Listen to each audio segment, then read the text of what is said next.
தென்னிந்திய சினிமாவில் முன்னணி நடிகையாக இருப்பவர் சமந்தா. இவர் தற்போது பாலிவுட் பக்கம் அதிக கவனம் செலுத்தி வருகிறார். தி ஃபேமிலி மேன் 2 வெப்சீரிஸுக்கு பின் சமந்தா நடிப்பில் சிட்டாடல் ஹனிபனி எனும் வெப்சீரிஸ் உருவாகி கடந்த வாரம் வெளிவந்தது.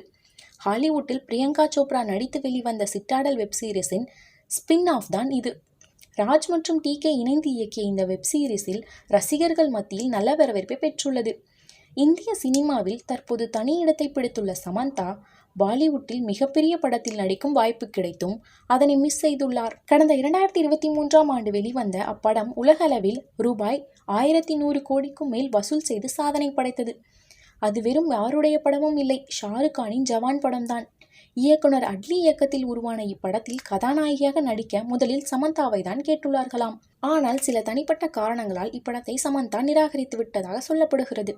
அதன் பின் அந்த கதாபாத்திரத்தில் நயன்தாராவை தேர்வு செய்ததாக தகவல் வெளியாகியுள்ளது.